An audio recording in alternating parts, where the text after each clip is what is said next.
What's going on, guys? We are at the Mobile Hunters EXPO 2024 Northern Show. We're in Kalamazoo, Michigan. We are here again with Mr. Gregg Staggs. How you doing, buddy? I'm good, buddy. How are you? So last year, I believe it was, in Chattanooga, we got together with your original Staggs Stealth Pack. Yep, right here.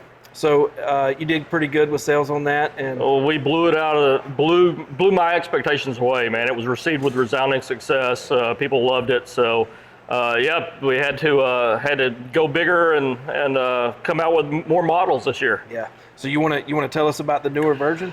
Yeah, so we're going to offer the same. Everybody knows that I'm a huge fan of Predator Fall Gray, the open concept camo and everything. That's what I did in my original stealth pack in. We're going to re-offer that, the original size, kind of calling it the OG, the original.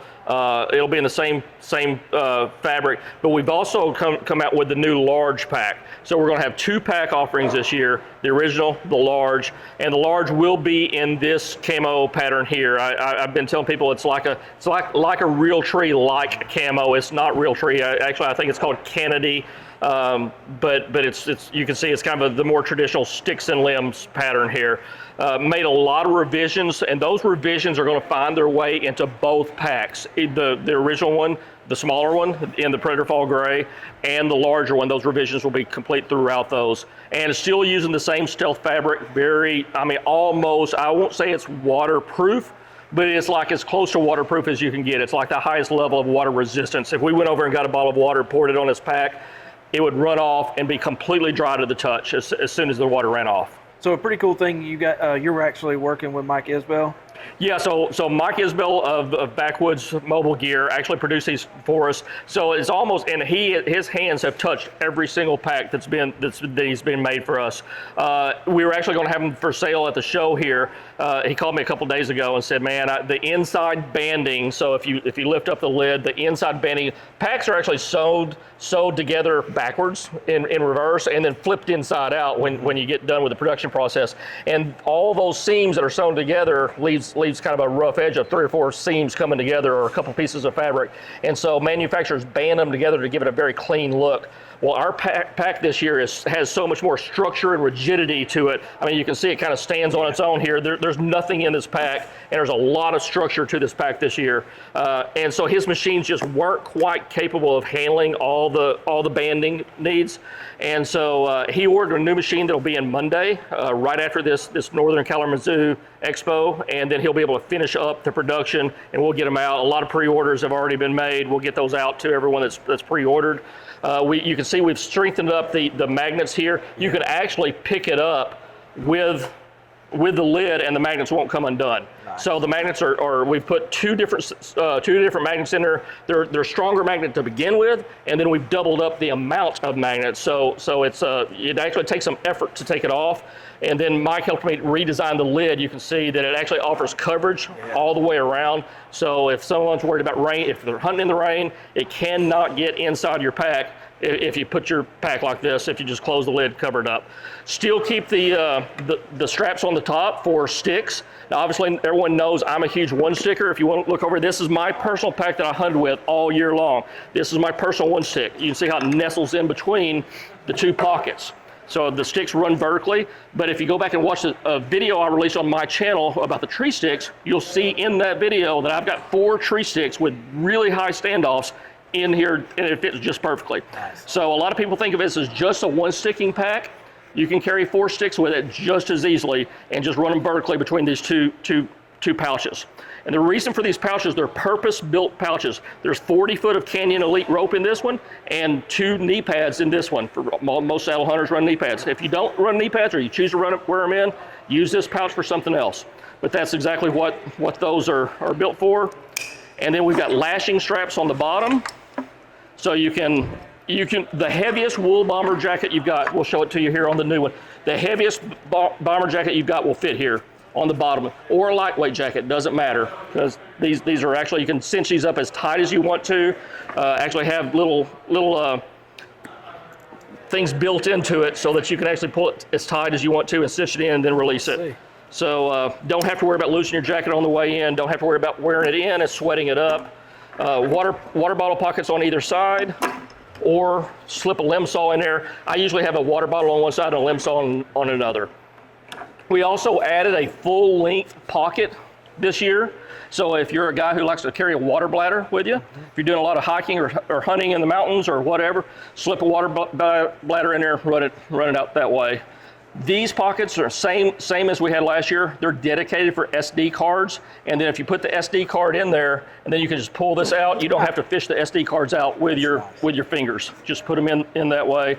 And then there's a key holder here, so you don't have to have your keys in your pocket while you're hunting. Put the keys down in there; they won't jingle. Any spare release, anything like that, and then you've got all this room inside here for whatever else you want in the hunt. So, we stiffened up a lot of things. We made some really thick foam inside of it, and we also redesigned the shoulder pads. So this is the Gen 1 pack. This is the shoulder pads on it, and you'll see the difference of the Gen 2 shoulder straps are a lot more comfortable, a lot more form-fitting, kind of hug your body a lot better. Yeah, that makes a huge difference. Yeah. Yep. So really not a lot of people complained about this shoulder strap. Really didn't get a lot of people asking for it, but we went ahead and did it just because Mike had so much experience in just real quality gear, and we went ahead and made that move. Also has a chest connector piece across here, so it is a perfect scouting pack. If you want to throw 1 or 2 sticks on the pack, put SD cards in there, fill it full of trail cameras, go in the woods, hang trail cameras, hang them 10, 12 foot high, put the cards in there, and then come on out. Have a water bladder with you if it's hot in the summertime, hanging trail cameras. Have a couple new water bottles out here. We're really, really excited about this pack. So the OG one, the smaller one, is going to sell for $239.99. The larger one, 30% larger is the size difference, 30%, and it will sell for $249.99. So $239.99, $249.99. Do you have a guesstimate on the cubic inches of these? I don't. I actually did the math one time on the cubics of this one. I've got it somewhere. I sent it to somebody, but I don't. Well, I tell you what, one of the things that I like about this is I've got packs that are much bigger than this. Yep. And I one stick too, so I really like the capability of putting one stick in there. A much bigger pack will have a lot less room in it than this does. Those rigid sides really make a huge difference when you're putting stuff in and taking it out. Right. It doesn't get caught up. You can just, reach in there, grab what you need, and close her back. I hunted, everybody knows I hunt a lot. Yep. And so I hunted this pack all year long, this is my pack here. I love having it hang here and just being able to reach in, get something, honey bun, whatever you want, it doesn't matter. And I'm not sitting there fooling with zippers. I literally just reach in, grab it, and flip it back open. This one will be the same way, even though it's structured more, it's built to cover the sides, it's still an easy flip up. And that's why we did not put structure in the front, so you can fold this over and just leave it open. And you could also tuck it down in there if you wanted to. You can tuck it down in if you wanted to, but you can actually see it's made a whole lot better to support the size, not allow rain in or anything like that. So another feature I want to touch on, and I think, in my opinion, this is a huge feature right there, those little cams. Yeah. Because you put something on there and then you walk a half a mile or 10 miles or whatever, and you get there where you're going, and all this stuff's about to fall off. I lost a real expensive coat early in my hunting career because it just had cheap buckles down there. They were plastic, one of them broke, and I didn't realize it until the farmer called me in the spring and said, hey, I found your, I realized I'd lost my jacket. I didn't know where. And so he found it for me, and so we upgraded. These are very, very high-end buckles. Extremely high-end. So it's actually the same buckle that Kafaru uses on their packs. And there's a reason why packs incur the cost they do. You use quality materials, it costs more. And so, essentially, if you run multiple sticks in a platform, you could, attach multiple sticks down here and a platform to the front. You could, or the way we designed it, we actually we put some very tough fabric on the insides that if you want to slip a platform inside, that's what a lot of people do with my original pack is they put the sticks vertically and then put a platform inside, but it would only accommodate the small platforms like a tethered Predator or the Cruiser Mini Seeker would go in it. We made this one 30% larger to accommodate almost all the all the platforms out there. So, but again, yeah, you could strap it somewhere else better, but it's made just to slip the platform right inside. I've actually carried a tripod I've put a spotting scope in here, a tripod here, and take it out that way. There's so many different ways that you can run this pack with the gear that you're taking out there. So it'll handle all of it. So again, it's going to be available on my website. staggsinthewild.com.